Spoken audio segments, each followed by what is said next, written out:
What's going on, Cowboys Nation, and everybody else that are Cowboy Nation haters? Welcome to another episode of Cowboys Cutting Up. I am one of the hosts here, Jay Stogs, the Buff Nerd. Oh, let's go. And of course, I'm joined by the man with the voice for those antlers down there, and apparently a Yankees lover. And I don't want to go into this story again, but that's what it is. That's why he has pinstripes on. So he's not in jail. He should be for it, but he's not. Hey, Of I course, have Trey Cowboys Collis. on underneath. I have Cowboys on underneath. Trey, how No. you doing, man? Oh man, I'm doing great. Homecoming week this week. I'm going to be in a parade Hey, tomorrow. Apparently, I don't know, like waiting for like okay. riding a bicycle or something, throwing candy You at riding little a kids. bicycle. But Right no, off no. the bat, Joe. Right off the bat. Hey, I'm glad you're here. Whatever. With the Fly Eagles fly. Yeah, okay. We're going to talk about that, of course, the moral victory that the Cowboys had this week. We're going to talk about what's going on with Dak. Apparently, there's still some indecision a little bit from Steven. Jerry's more decisive about whether Dak is going to play in this Detroit game. And speaking of the Detroit game, we have a guest on from the area. He is a Lions diehard. Alex Loosemer. I'm sure I'm saying it incorrectly, but that's all right. He's a Michigan guy and all of that stuff. So, yeah, we definitely going to see that. Big game, of course, is in the house. One of the biggest Cowboys haters. Don't play Dak. We'll see. You know, whatever, guy. But let's get right into it, man. We saw what we saw. I think, okay, so last week we both predicted Cowboys with our hearts, but I think we knew in our minds this was Yeah. just yeah. And it was and that's what it was. It was a heart pick, okay? 22-18. If you flipped it, I was pretty close, just on the other side. You know what I'm saying? But yeah, it's right here. Okay, so in DFW on the radio, they've been talking about they don't feel bad. You know, talk radio has been talking about they don't feel bad about this loss. Backup quarterback, you had a guard that's starting. Peters was it Peterson, right? That was just starting and hadn't really played, and he's 40 years old. So all in all, 17 points in the second half, didn't lose their crap. You know, they kind of kept their heads about themselves. Not too bad. But what say you, Trey? More victory, not a bad loss. Well, Where do you put this? it's not a bad loss, right? Because someone said this on ESPN too, on one of the ESPN networks. The Buffalo Bills, Kansas City Chiefs would have gone that atmosphere and lost that game the last night. I mean, they were hyped up for it. That was like a primetime game. The crowd was into it. It had it had a bearing on the NFC East, but I mean, my pick, I honestly was going to pick the Eagles, but those guys made me kind of pick last week.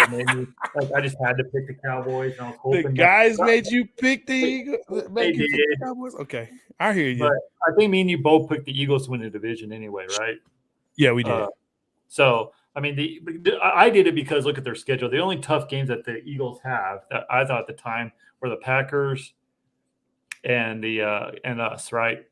Right. Packers don't look like any Packers. Yeah. Suck. So well, you know, again. Well, go ahead. They have douche Dodgers at the helm. So whenever you have douche Dodgers, you expect to get what you get. Yeah, but expect to get what you get. He has no weapons.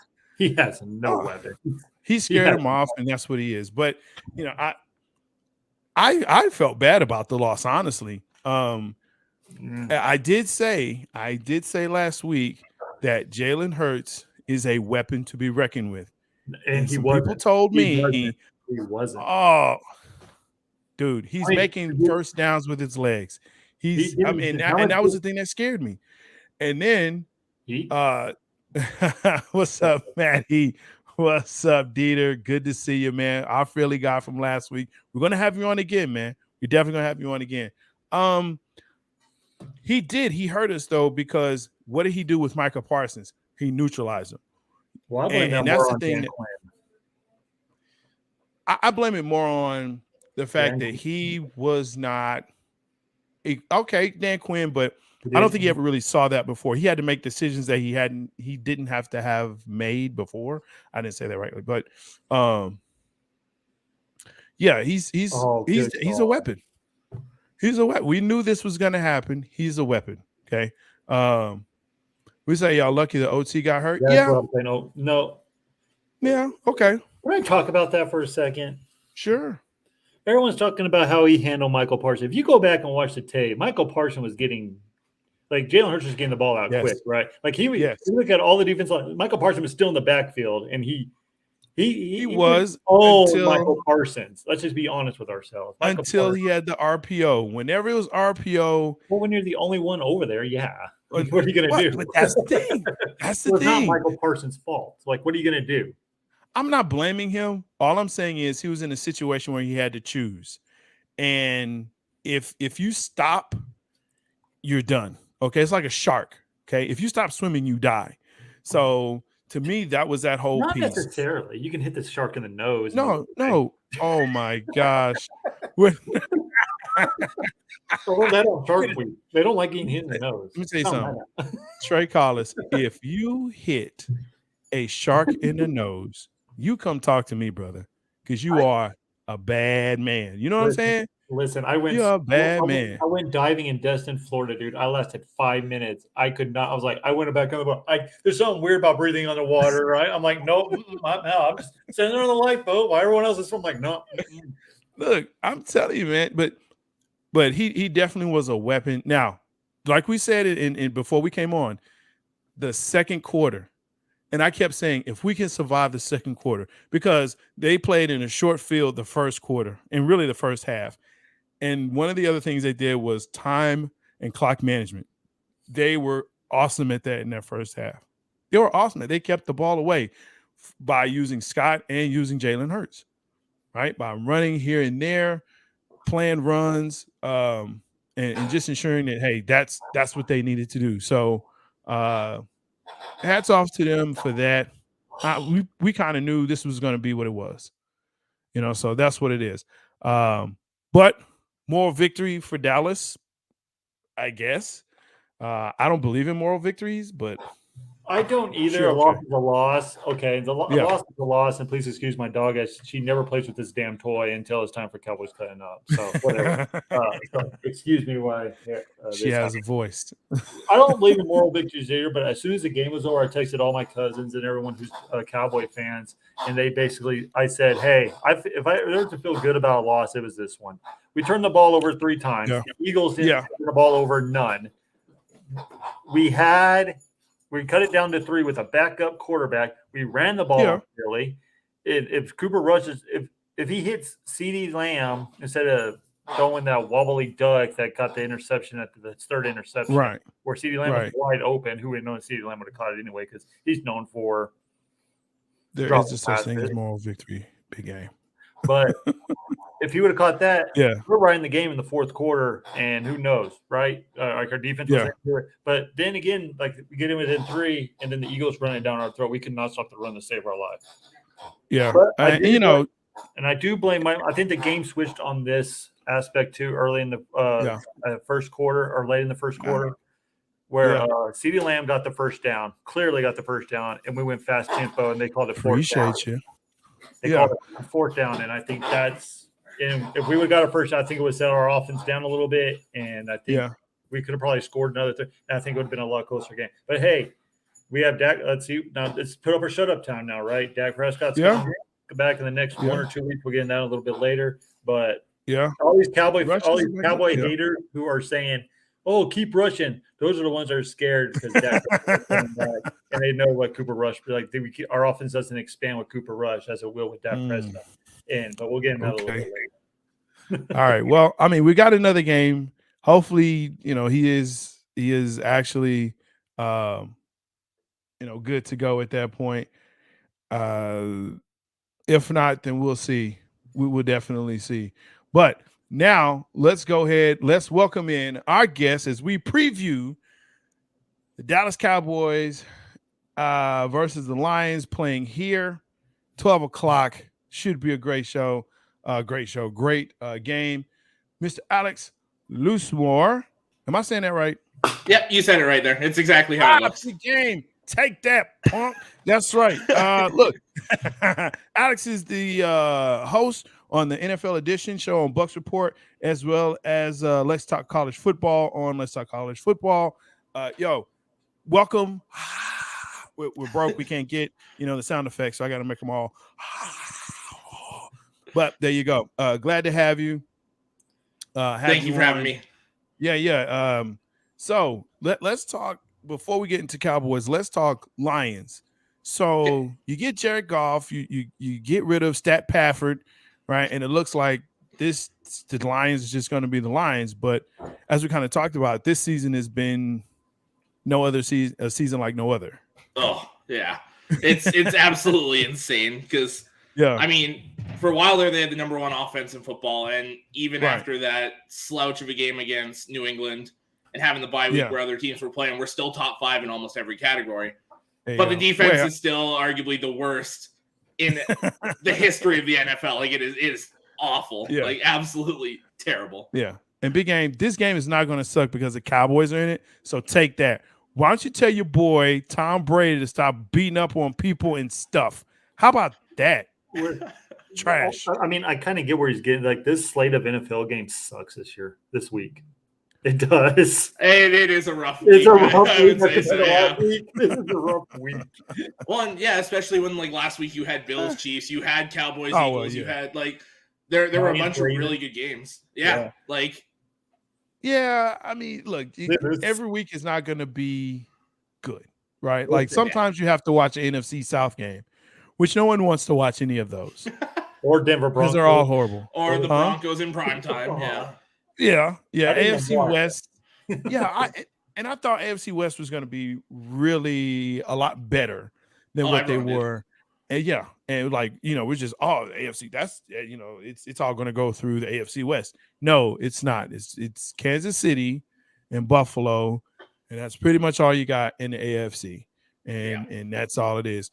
And I don't know what you told me, big game. But whatever. And yes, you are a hater. I'm glad you finally admitted that with the big words there, big letters. But no, I've been surprised with the offense as well. Megatron's gone. There's no one there. We said, hey, who is Jared Goff going to pass to, and who's he going to hand the ball off to?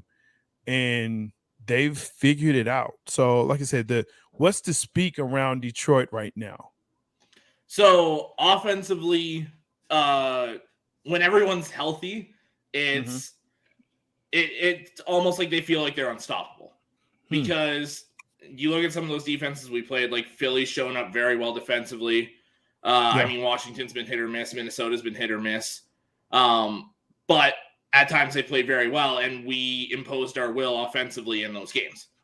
DeAndre Swift, before he got hurt, looked like a top 5, top 10 running back in the NFL. It looks like he may play this weekend.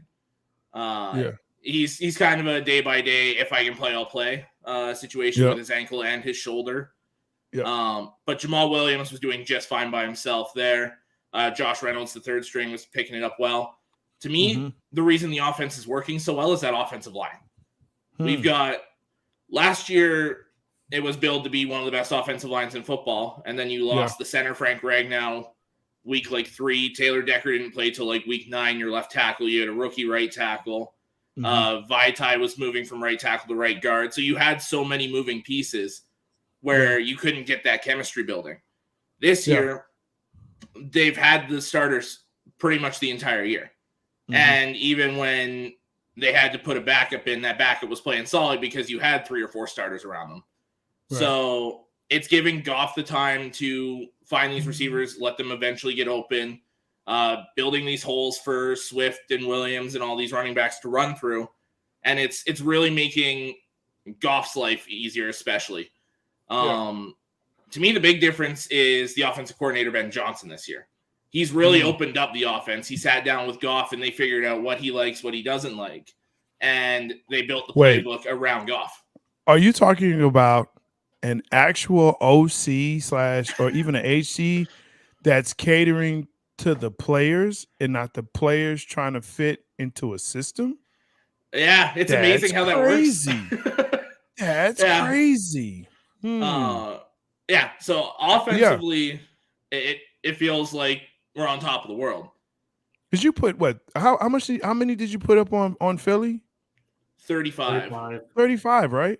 We're averaging like just over 30 points a game, I believe. And see, now I'm going to say the terrible thing is we're giving up 34 a game. So, well, but I think that's the part that, as a Cowboys fan, looking at this game, previewing this game, saying, okay, is this a team that if we have to get into a shootout, are we capable of doing that? Are you asking me? I'm asking. Well, yeah, I'm asking you, Trey. I'm asking you. Do you, hearing what you've heard, seeing what you've seen, do you think we have to get into a shootout with this team, even with the defense that we have? And I still believe we're a top 3 defense. Oh, we're top 3 defense. We're top 3 defense. Yeah. It's not one of the best defense. I mean, yeah, we gave up over 20 points for the first time, but at the same time, our offense gave us bad field position in that last game. So really, a lot of that was on the offensive side as well. But it depends who's that quarterback, man. If Dak Prescott's that quarterback and he looks healthy and he's not rusty, yeah, we can put up in a shootout. Yeah. If Cooper Rush is, we got to do ball control. We got to run it, and hope for 24-21 victory. I mean, okay. Here's a question. and here's a question. And I'm not saying to score less points, because there are some pundits out there, some very stupid people who have been saying we need to score less to win. Stupid. Yeah, I don't get that because we don't score enough now. But should Dak dial it back, or at least not be a game manager, but definitely be a type of quarterback that is as we say, take what the defense gives you. I think a lot of times he may force when he feels like I got to do something. I got to be Superman. Do you think that's what he should do? Not be a Cooper Rush, but not be Dak Prescott. Well, I think, honestly, this injury is kind of a blessing in disguise, right? Because he saw, because last year we were kind of relying, we got the turnovers anyway, but we were still middle of the pack, not a great defense, right? Like we made improvements because we were one of the worst defense 2 years ago. But then we got back to the middle of the pack. And now he's seeing on the side hey, I don't got to sling it around 45 times. If we do ball control and our defense is going to give us great field position, I don't have to do as much. Yeah, they're paying me $44 million a year, which is still outrageous, but whatever the case may be. That's the market. It is, but at the same time, you should have paid him earlier. But anyway, I think that if Dak does that, hey, and Steve Young pointed this out when he first got hurt, when Cooper Rush won his first game and the second game, he's like, hey, you learn from watching, hey, our defense is great. We don't have to, but now if you put my legs in, and you can expand the playbook a little bit more. I can do the read options. We can put more third down packages in. We can do that Cooper Rush cannot do. I think that was a blessing in disguise, Dak getting hurt and seeing it for his own eyes, and Cooper Rush for keeping us above water. It'd say, hey, I don't have to do it. We don't have to score Tony Romo days, 35, 38 points a game because our defense is giving up touchdowns left and right. So I think that you're going to see that a lot. And I do believe Dak is playing from what I heard today. Big game. This is why I say you're a hater. No, sir.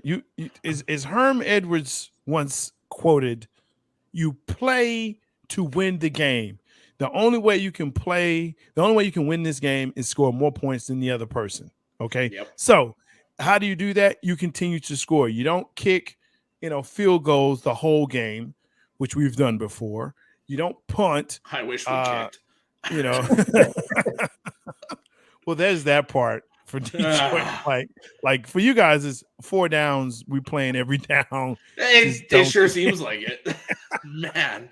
Yeah. Well, it was the one game our kicker missed the week, and we got some nobody kicker off the streets who missed everything. Yeah. So then all of a sudden we got some other kicker that the week before for the Bears went 4 for 4, and it's we forget that we can kick field goals. It's what we went 0 for 6 on 4th down conversions against the Patriots. Did y'all should not be going for it 6 times. Did y'all get blanker shift after you got cut from the Colts? No. So we had Seibert from last year, and then Seibert got hurt, and I can't remember who we picked up, but he was on I think it was Michael Badgley. That's right. Yes. Yeah. So I think he's our kicker now. But do you think that's going to help? It depends if Dan Campbell decides to use him. If he's not chopping off people's kneecaps. Well, are people ready for Dan Campbell to go? Like, is there any speak or talk of, you know what, this has been fun. He's a fun guy to watch, you know, in interviews and things like that. But it's time. Are they starting to call for the seat to get a little bit warmer? Is it even is the seat even hot? Let's just say that. So if you're on fan pages and fan groups and all that, the seat is blazing hot. Like, he should be out the door. Okay. They asked Sheila Ford-Hamp, the owner, today. Yeah. And she said, while she's frustrated with the direction things are going, that the current regime is still safe. There's no changes are going to happen as of now. We're still wait and see. I mean, we're 5 games into the season. We've had a laundry list of players go on IR, and like, if you look at it, our best pass rusher from last year has been on injured reserve most of the year, and the pass rusher from the year before, and like last week or 2 weeks ago in New England, we lost 5 DBs after already having 2 starters gone. Right. Like, so it's just big game. Be nice. Big game. Be nice. Fake Jeremy Shockey. That's tough, man.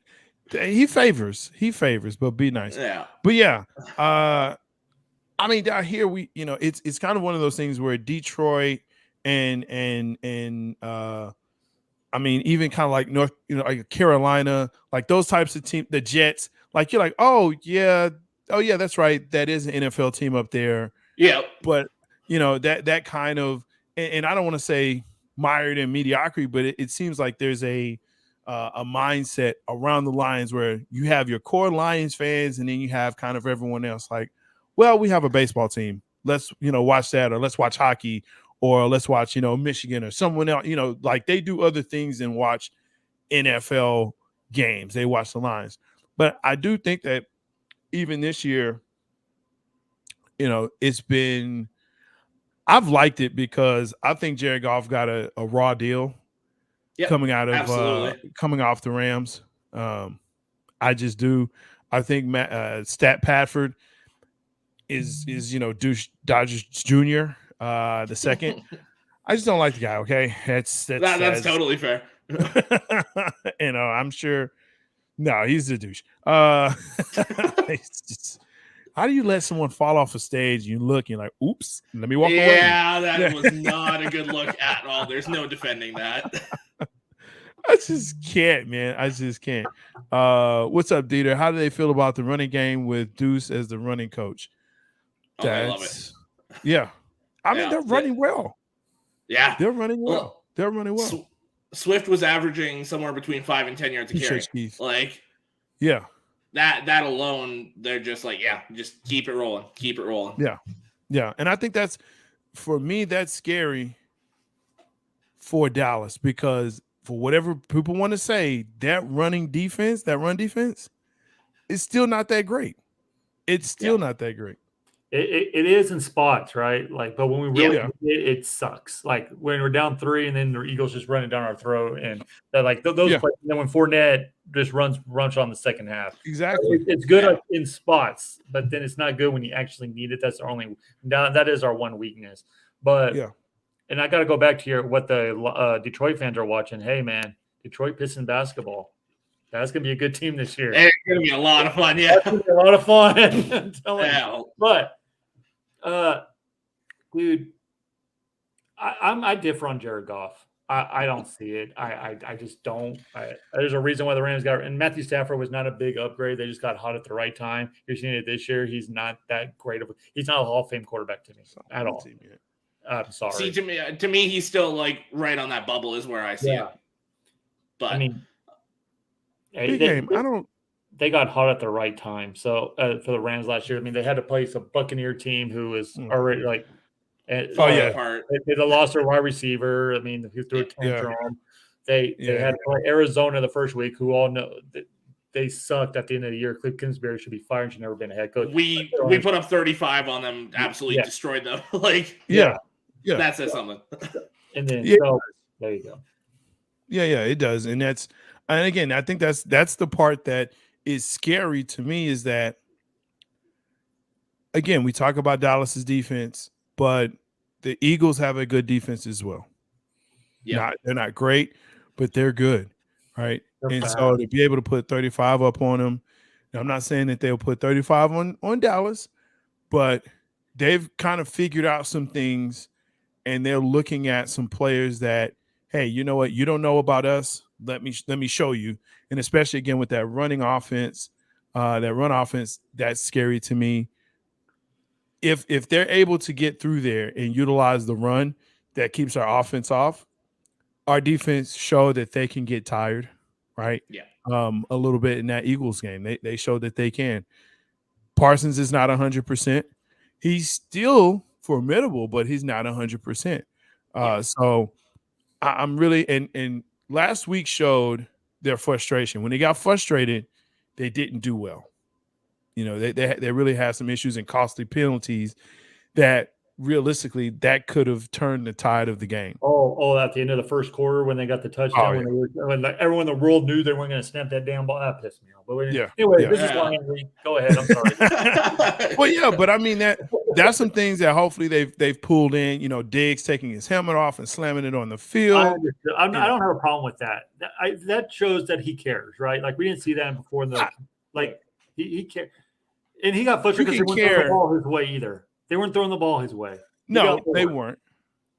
Well, I mean, but that's the mark of a good DB. Exactly. Yeah, I mean, Dion had a whole half a field, and he told him, if you throw it my way, get your popcorn, right? Yeah. Because that's what's going to happen.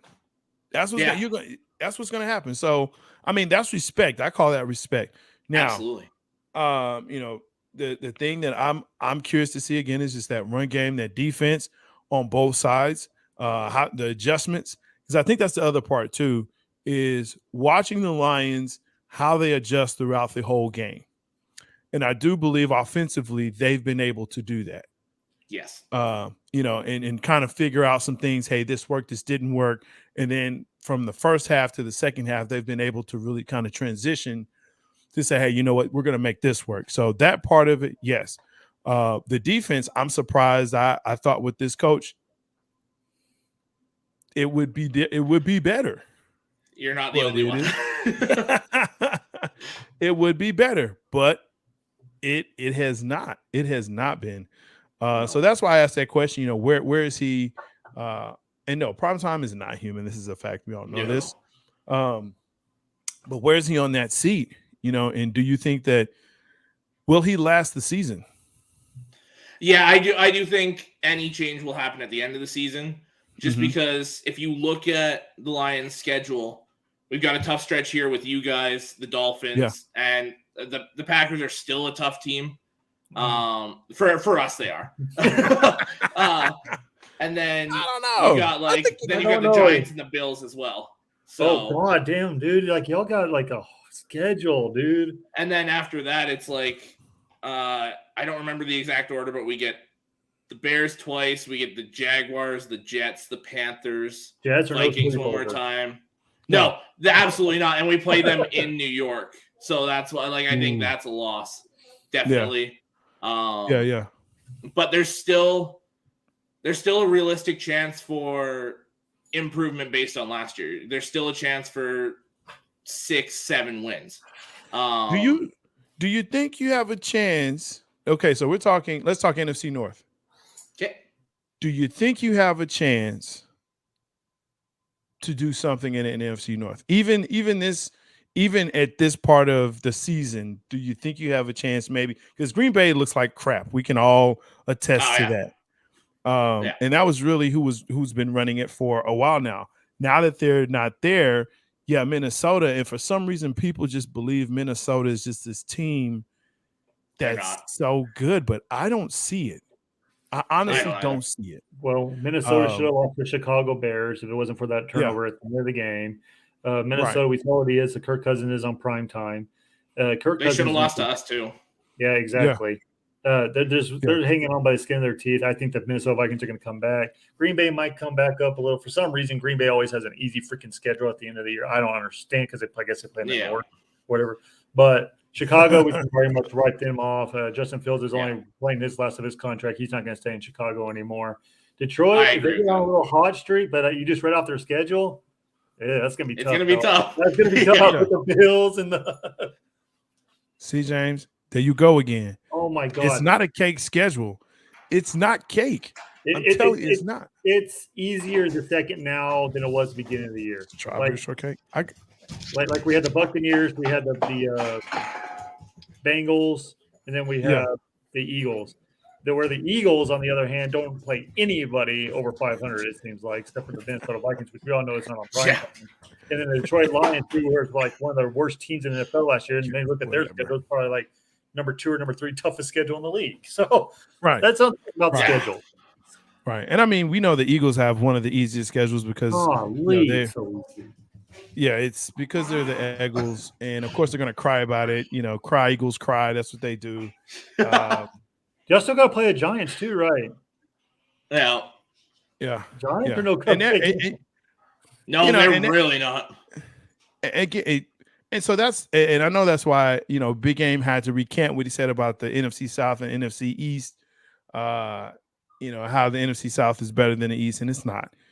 The NFC East right now has like the best record overall as a division in the whole NFL. 500. You have the Eagles that are 5-0. You have Dallas as 6-0. Sorry, 6-0. Dallas as 4-2. New York Giants are 5-1. Yeah. I mean, all you have is the commies, and no one likes the commies. So it's what they are. Hey, the commies actually might be good now with Carson Wentz might being out. Yeah, he's out 4 to 6 weeks. Heinicke is back. So yeah, maybe they actually will get the mojo back. So there you go. 31 rank. You must be talking about the Eagles, because it ain't us. I can tell you that, buddy. It ain't us. I know when they were going off of based on how the opponents were last year, you guys were right at the easiest, like your whole division, and our division was right there too. So but I mean, obviously that was with the Giants expected to be what everyone thought they were going to be. The Jets expected to be bottom of the barrel. Like it was a lot of teams expected to be worse than they are this year. Yeah, exactly. Big Game, I don't even know how you can fix your mouth to say yes, it is, based upon the fact that we played the Super Bowl champs, the AFC champs, the NFC conference in the Bucs, right? They went to the NFC championship. I mean, how can you say that, bro? Like all of those and aside from the Bucs, whom I think we could have. No, we couldn't. We probably would have. If it wasn't, this is why I hate teams not playing players not playing the preseason, because week one is basically a preseason game. You saw that with the Cowboys. You saw with everybody in the world. Yeah. It was horrible. And I feel like if we played the Buccaneers like later in the year, like right now, we would so. That's why I hate the first. Like everyone puts too much in stocks, and when I came up here and said, "Hey, we still have 16 more games. It's still early. Like season's early. Yeah, first week's always overreaction. My team sucks. It's over. Blah blah blah. Yeah. Blah. And then all of a sudden your team's 4-1. You're like, oh, okay, we're Super Bowl contenders again. Like Bengals are not overrated. Whatever. Say what you want but they don't look that good this year though. They look a lot better than they did. I'll give them that. You know what I'm saying? Yeah, Sauce Gardner is so good. Oh, he's the runaway defensive rookie of the year at this point. Yep. Yeah. I don't think it's even remotely close. Yeah. And that's what it is. And we kind of talked about the draft here on Big Game Sports Buzz. Just who won, and they definitely did. So we could talk about but it still comes back to, based on last year, you set up your schedule. And the reality is the schedule based on last year's teams and where they ended out. Hey, that's a tough schedule.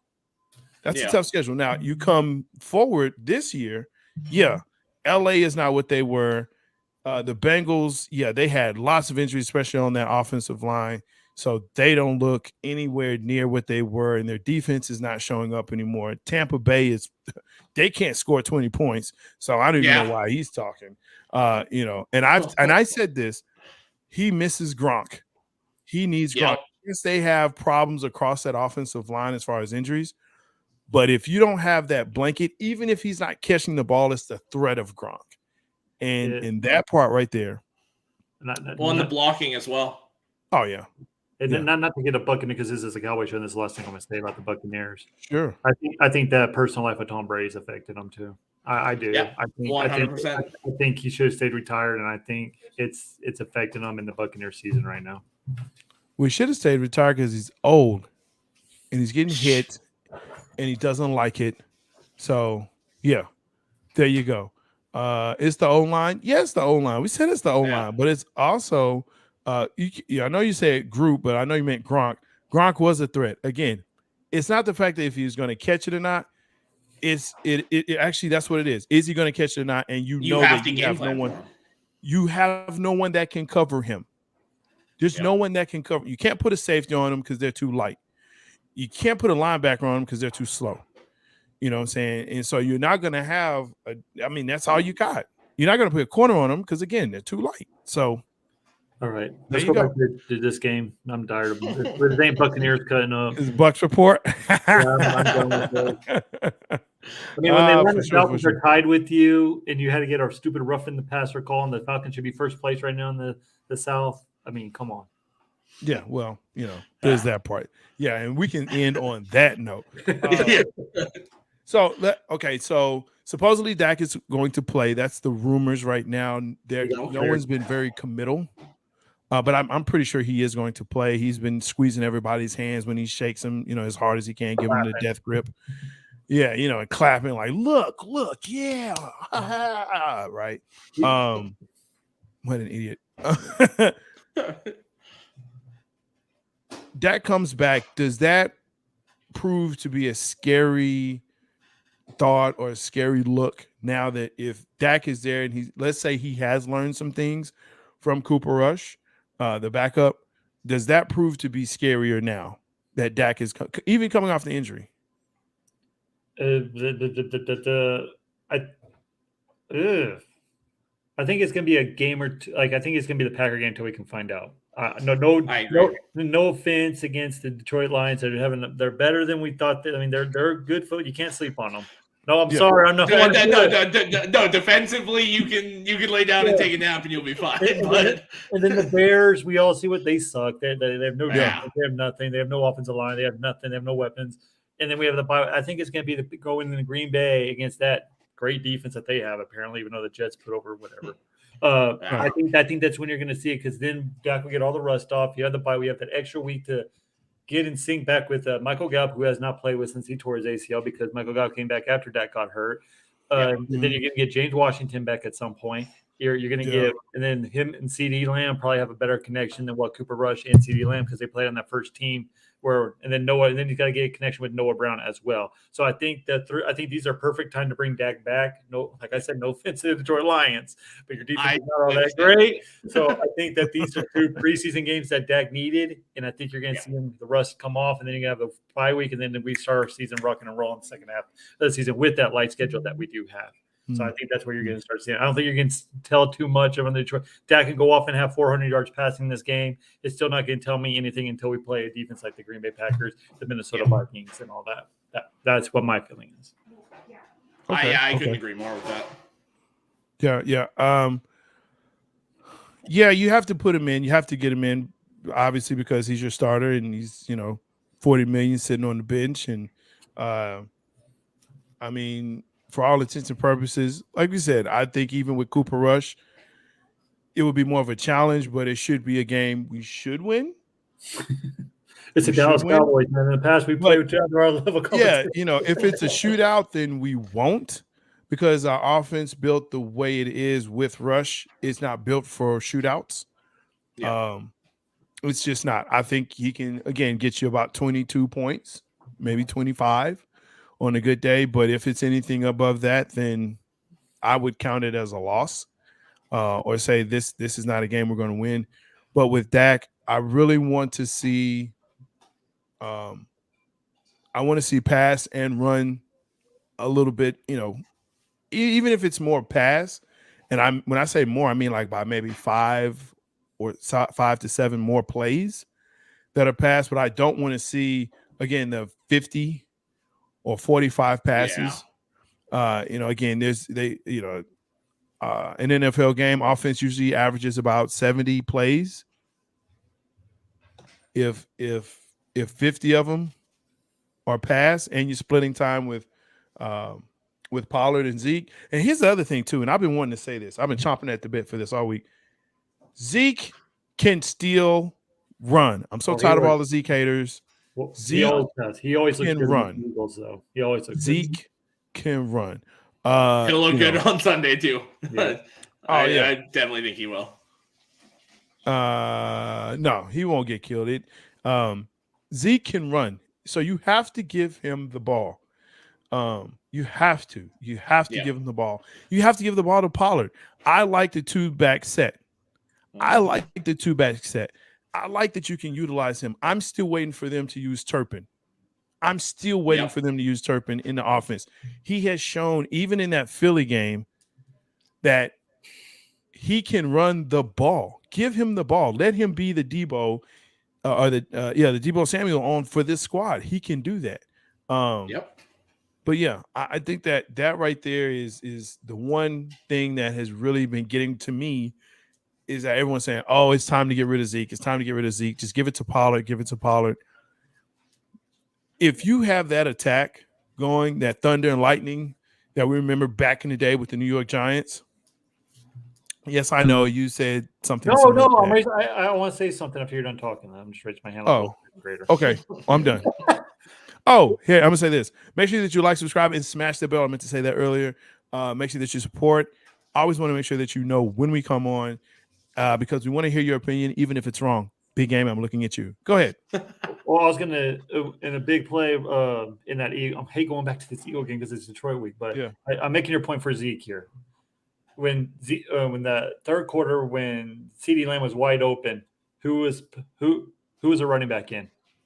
It was Tony Pollard. Tony Pollard cannot block. If Zeke Elliott's in there, he does not get hit on the quarterback, and that's probably a touchdown. And that's one thing Zeke does a lot better than Tony Pollard is pass block, and that's an advantage. But I don't think Pollard or Zeke is going to be back next year on the Dallas Cowboys.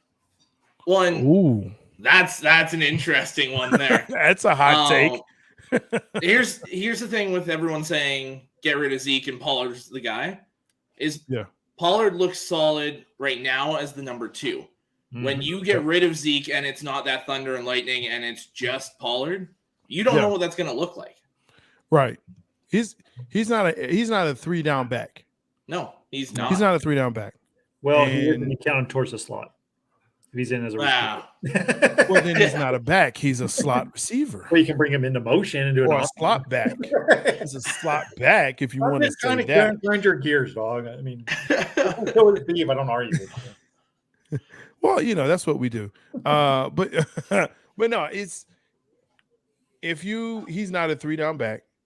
So you have to have someone there. And Zeke is the guy. You've paid him, pay him and get the offensive line. I like Smith. Smith is going through his growing pains. I think the real question is going to be when the other Smith gets healthy, what do you do with him? I think you move him to guard. And so now you put Peters where? Keep him as a depth piece, I think. Yeah, he can't go full season, dude. He's not getting an injury right now, too. His chest, in all honesty, he probably shouldn't have played Sunday because his chest was originally supposed to be out 3 to 4 weeks. But he said, no, it's the Eagles. I'm freaking playing this game. And, but we're not talking enough about Steele on the other side. Steele is having a phenomenal year. Yes. I think that Atlanta game where he gave up like 10 million sacks. And gave that guy a bonus. Yeah, he did. He earned that guy a bonus. He got him paid. But ever since that game and that criticism came down hard and everyone was like, yo, get rid of this kid. He has turned it around and is one of the most solid pieces on that O-line.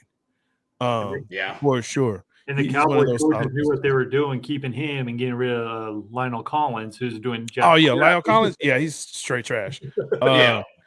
I mean, do you want to give up Fat Man Fournette for Pollard their big game? Hey, this is not a Bucs show. Get out of here, dude. Actually, I think Pollard's going to be a Ram next year.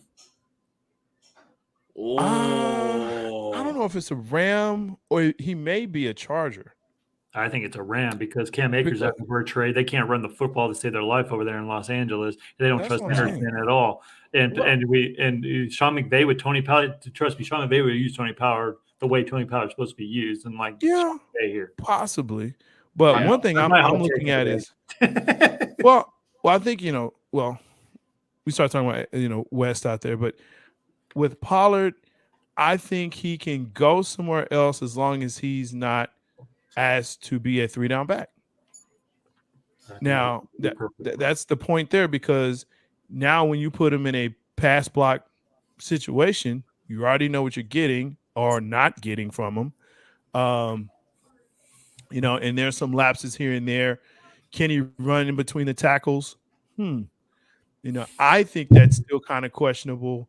He likes to bounce it outside, but if he's made to run in between the tackles, I think that might be an issue there. Add Pollard to Lenny. I think that would be, if you were taking him there, that's what it would be. Because again, he's not your 3-down back. Yeah, for sure. Looks like we got a shout out there. Andrew, thanks for being on the show. There you go. He's made it. He's made it to the Cowboys. Cutting up for sure. But no, I'm very curious as to see, at the end of this year, I agree one of them will be gone. It probably will be Zeke. They'll probably cut him. They'll probably draft another running back. And they'll sign Pollard to not a ridiculous number, but one that will make you say, ooh, okay. A little too much, but yeah. Yeah. A little bit too much, but not when you're like, oh, that's dumb. So I think that's kind of where we are with that. But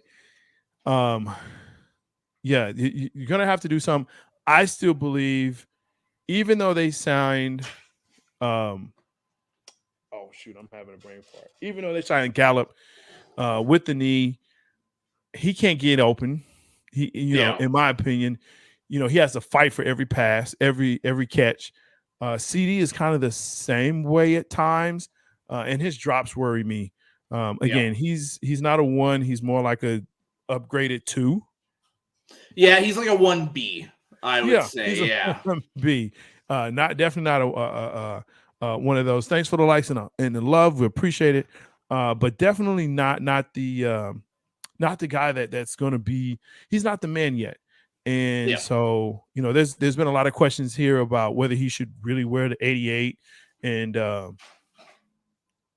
and I think he should have worn whatever number he wanted to wear. If it was 18 or 2 or 78, I don't care. But, let the man pick what he wants. Trey got sick of me in my butt. Yeah, we all do. Big game. We all do. What we saying, Kyle? Eagles will face off in 100. It'll be a game they are supposed to win. You know what? Yeah, I think the next game that you see with the Cowboys and Eagles will be a different game. I think so. 100%. Dak will, if Dak is healthy, it definitely be a different game because he's now had more time in the driver's seat. That's at the very end of the season. And the Eagles may say, you know what, we're going to rest our squad, for the playoffs, which, there's always debate on that as well. Should you rest your squad going in? They may get some rust, or, do you let them play, but you risk injury? With preseason, that whole thing. So, I think there's that part. But yeah, there has to be something has to happen in that receiver room that it gets better. I think CD did so well because of Amari Cooper that was there, right? He was able to draw that double team so CD could get that single, and even if they did double him, it was a double high with the safety over. He can run right around that. So I think there's that part there. Now that, hey, guess what? We're going to dedicate 2 people to you the whole time. Yeah. And we're going to game plan around you and just you, because we're not worried about Noah Brown and we're not worried about Michael Gallup, because we're not. They're not elite receivers. So I think that's what scares me about that part. We have to go out and get somebody. Was the Eagles going to crush y'all? Yeah, I don't think so. Big game. Divisional games are always tough. Yep. So no matter the records, divisional games are always tough, right? Even Detroit, and in past years, it's been tough. They're like, it's a down year, but they play every divisional opponent tough. And there have been years where it's like, really, they won? It's interesting. Yeah. You see them twice a year every year. You see them twice a year every year. It's hard to beat a team twice in the same year. Doesn't matter if it's a non-divisional opponent and you see them in the regular season and the playoffs, or it's a divisional opponent you see twice in a year. Right. It's very difficult to beat the same team twice. Yeah, it is. Charlie Batch, really? We need to call Charlie Batch? I mean, there's a ton of those. You go Joey Harrington, you go Dante Culpepper, John Kitna. There's just a long, long list if you want to make that joke. And I like Kitna. I wish he was still here. I wish he was still our QB coach. I thought he was an awesome QB coach. I don't know what he's doing now, but he was definitely an awesome, and hey, look, Dieter, big game. I'm going to tell y'all this, man. You will get banned from the show. I don't know how to do it. I'll figure it out. I'll ban you. No, you guys are all right with me. And that's fine, because again, you don't have to be a Cowboys fan to come on Cowboys Cutting Up. We welcome you all. Just understand, we'll tell you when you're wrong. Like now, you're wrong. You're wrong. And that's what it is. So what's the time? Okay. This is the time that Trey hates. Dang, I should have waited. Dang it. He absolutely hates this part. This is where we get to choose the legend of the star. So, Alex, this is the way it works, man. Choose one of those fan favorite players. Maybe they're not in the Hall of Fame, but somebody that you just loved watching growing up, or that you heard their name and said, hey, that guy, that's a great Lion, Detroit Lion that I always watch. We'll let you kind of think about that. Trey, do you have yours? Trey always says, no, I don't have mine. I'm going with Harper. Mine. Alvin Harper. I feel like you've used him before. I have not used Harper. Huh. Okay. Alvin Harper. That's all right. You used mine last week that I used 2 weeks ago, but hey, it's all good. No, I didn't. No, I didn't. You can't prove it. Oh, yeah, I can't. Can't prove it. You know who I'm going to pick? T.O. See, I think that was too obvious. Like, I try to think. I know, but still, T.O. Okay. I like T.O. as a Cowboy. That's my quarterback.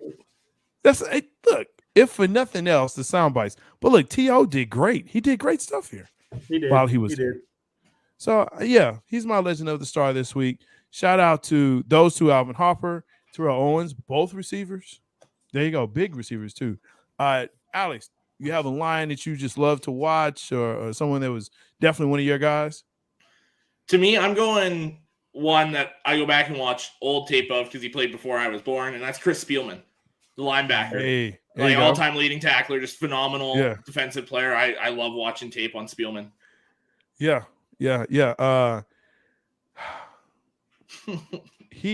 I think of him though as in front office work, and a little different. A little different. Yeah. A little different. But yeah, no, he definitely was someone that even as a Cowboys fan, you can appreciate what he was. And Detroit has had some really good defensive players and even offensive players, but definitely defensive players come through. Monster Spielman. Yeah, Spielman. Yeah. He definitely was a monster. But that Detroit, that team with Fonts and when Barry was coming through there, man, it was just an amazing, amazing defense, an amazing team. Just didn't really have the quarterback to kind of, I think, put you over the hump there. Yeah, absolutely. And maybe it was just relying on Barry too much. I mean, it could have been that too. Excuse me. But anyway, it is what it is. Hey, Alex, again, tell us what you're doing, what you got going. All right. What you on? Yeah. Yeah. So first off, I just want to say thank you guys for having me on. This was an absolute blast. So you can catch me tomorrow night and every other Thursday at about 10 Eastern. That's the one where the time always kind of fluctuates. We're just kind of on the fly. Whenever it's like, oh crap, let's get rolling, we go.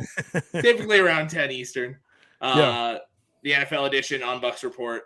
And then every Saturday morning at 10 a.m. Eastern is on Let's Talk Football. We do Let's Talk College Football. It's just kind of like a pregame for the like college game day.